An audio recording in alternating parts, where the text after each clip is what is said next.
From Kevin Sullivan to the Illuminati to somehow even Jim Carrey. Alrighty then. People are obsessed with blaming anyone but Chris Benoit for the deaths of his wife Nancy, his son Daniel, and himself. I do not believe for one iota that Chris Benoit killed his son and killed a woman. I don't believe that. But I think something else happened that night, and I don't believe that he killed his son or his wife or himself. Maybe I'm crazy, but I knew him too well. And the deeper you go into Reddit threads, Facebook groups, and YouTube comment sections, the crazier the theories get. But the truth is, every single one of them falls apart the second you look at the facts. So in this video, we're debunking every stupid theory people have about the tragedy of Chris Benoit, starting with one that stems from a damn kayfabe gimmick. See, wrestling has always blurred the line between fiction and reality, but sometimes fans get so lost in the storyline, they start believing the script. In the mid-90s, WCW ran one of its most shocking angles. Nancy Sullivan, who was then known as Woman, was booked to leave her real-life husband Kevin Sullivan for Chris Benoit. But what started as kayfabe soon became real life, because eventually, Nancy really did leave Kevin. She married Benoit, and the two built a beautiful life together, buying a $1 million mansion in Georgia and giving birth to their son Daniel in 2000. This should have been the end of Sullivan's connection with the Benoits. But when tragedy struck in 2007, fans dug back through the archives and twisted a harmless storyline into a full-blown conspiracy theory that Kevin murdered the Benoit family in an act of revenge for losing Nancy. And fueling that rumor even more was Sullivan's old gimmick, a satanic cult leader called the Prince of Darkness. With face paint, dark robes, and his own stable called the Dungeon of Doom, fans saw Sullivan as a monster, someone who'd be capable of horrors beyond belief. But the fact of the matter is, there is zero evidence Kevin Sullivan ever had anything to do with the Benoit murders. Not from police, not from the FBI, not from anyone involved. There's all these conspiracy theories out there. Yeah. What do you think of it? The conspiracy theories are just joke. Just a joke. Kevin Sullivan didn't do anything, you know. We looked into that, so. What about all these fools out there that claim that you're somehow the true culprit? Well, it's this way. Conspiracy theory people, and I believe there's some conspiracies, but because he was such a fabulous wrestler, you don't want to believe it. You know, you want to look at something else. And the one that gets me is, well, he's in the Church of Satan. Come on, I go to church, I'm a Catholic, I go to church on Sundays and discuss shit with my priest. But if they have to believe it, it doesn't bother me, because maybe that's how they sleep at night. Maybe they don't want to see their hero as what that happened. So the Sullivan Did It rumor dies here. But next, we gotta talk about the single edit that set the internet on fire. On June 25th, 2007, hours before the bodies were even discovered, someone edited Chris Benoit's Wikipedia page claiming Nancy had already died. And when users traced the edit, it came from Stamford, Connecticut, the same city where WWE headquarters is located. To conspiracy theorists, that was all they needed. Proof that WWE knew in advance and was covering something up. But here's the twist. When police traced the IP address, it didn't lead to Vince McMahon or the WWE. It led to a 19-year-old college kid working at Bed Bath & Beyond, a kid named Matthew Greenberg. And some rumors came up, and I just... Yeah, what were the rumors? That his family was sick, or someone maybe died, like his wife perhaps, because he missed the pay-per-view. Or it was really more of my own speculation. I just thought that his wife may have died, or I can't. It was wrong.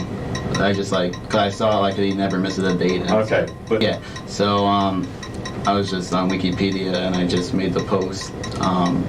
Because a lot of people on Wikipedia make unsourced posts and stuff. Mm-hmm. It happens all the time. Yeah. So this was just I just assumed. I can't really explain why I did it. It was just stupid. But I did, and I assumed Wikipedia would just delete it instantly, since it wasn't it wasn't sourced or anything. Never did I expect that to actually be the case, the next night when I got home from work, when I heard about the whole murder situation. It was just shock. Police seized his laptop and ran a full forensic investigation, but ultimately they found no connection to the WWE. No insider knowledge, no secret leaks, nothing but a dumb, unsourced edit that spiraled wildly out of control. See how it's what you think can be pranks can, I mean, you can turn yourself from a prank to a murder suspect. I'm never doing that again, ever. This is just a big, huge eye-opener. The Wikipedia myth is busted, but a new theory emerges. That someone else killed Nancy and Daniel and framed Chris. Yeah, and the evidence is that police said there were no signs of forced entry. Now, a rational person would think, right, because it was someone inside the house who already had access. But conspiracy theorists, they jump straight to, well, must have been a setup then. But others take it even further, claiming the texts sent from Benoit's phone weren't really from Chris, that someone else was using his phone, pretending to be him. But here's the problem with that theory. The messages read like post-event directions, not hostage prompts. They repeated the home address and gave specific instructions later confirmed at the scene, including the dogs are in the enclosed pool area, the garage side door is open, and they were sent from both Chris's and Nancy's phones. If a third party were coercing him, it'd be self-defeating to allow messages that broadcast the address and how to enter the house, because that would speed up a welfare check and blow any cover story. So there were no threats, no don't call 911, no misdirection, just a breadcrumb trail that points straight back to the scene. And don't just take my word for it. The man who actually received those texts, wrestler Chavo Guerrero, explained exactly what they were. I know exactly what happened, I think. He was texting me going, hey, this is how you can find me. I think he texted me probably right before he committed suicide. There wasn't a single fingerprint, DNA sample, or shred of evidence pointing to an intruder. So the truth is simple. The texts weren't sent from some shadowy figure, they were from Benoit himself. But hey, if a stranger didn't do it, maybe a secret society did. Yeah, we're talking about the Illuminati. You see, according to some corners of the internet, Chris Benoit's death wasn't a tragedy. It was a ritual sacrifice. And people point to the Bibles placed next to Nancy and Daniel's bodies as proof. To police, that read like the act of a man in crisis. But conspiracy forums turned it into symbolism, a ritual calling card.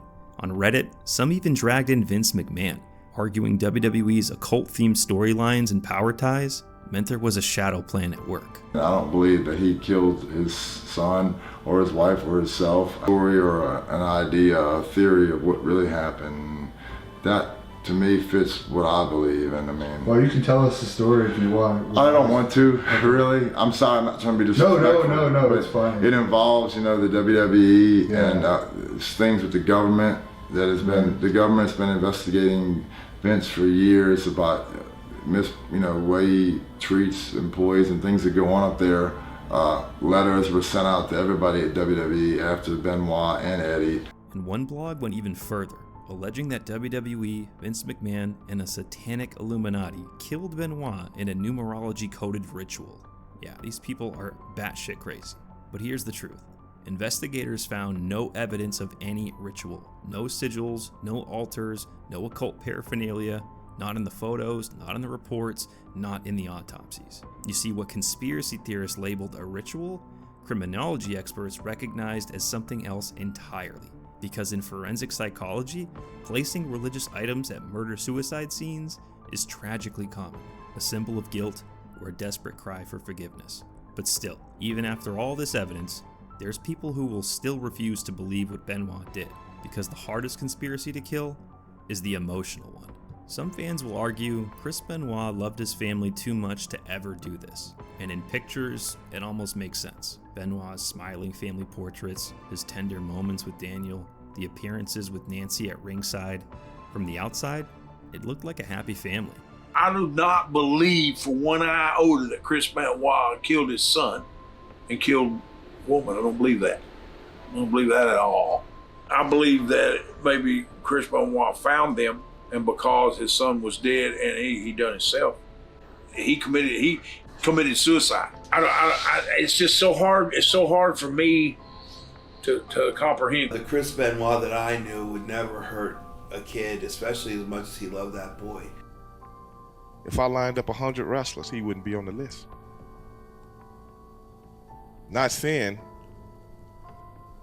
if somebody said, what wrestlers would do something that heinous, he wouldn't be on the list. But tragically, family annihilation cases almost always look like that until they don't. Look, I saw it with my own eyes. People saw it with their own eyes.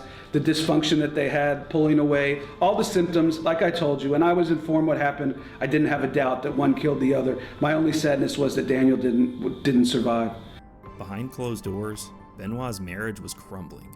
He was abusing steroids, and worst of all, his brain was destroyed by years of concussions. When doctors studied it after his death, they said it resembled the brain of an 85-year-old Alzheimer's patient. So there was no Hollywood motive, no dramatic trigger, just a man collapsing under the weight of brain damage, depression, and rage. The image of a loving father doesn't erase the reality of what happened.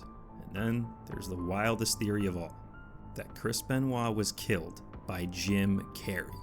Yeah, the actor Jim Carrey. It sounds like troll bait until you see how often it pops up. I mean, there are threads in wrestling communities joking about the guy who used to post that Jim Carrey killed Benoit, and even people saying they've actually heard that theory before. And on conspiracy forums, archived posts push a bigger claim, that Carrey is some hidden in plain sight serial killer tied to multiple celebrity deaths, including Chris Benoit's. Some of this frenzy feeds off a tongue-in-cheek late-night bit where Carrey joked about secret societies, which conspiracy viewers took way too seriously. But here's reality. Jim Carrey had no connection to Chris Benoit, the Benoit family, or the Georgia investigation. I even thought maybe it had something to do with them both being from Canada, but they're not even from the same place in Canada. So he was never named a suspect, a person of interest, or even mentioned in police briefings. And from day one, investigators treated this as a murder-suicide, and publicly said so. And months later, independent brain studies explained the behavior. So the Jim Carrey Did It rumor isn't a clue, it's a meme. A fringe internet myth that collapses the very second you check any official record or the science.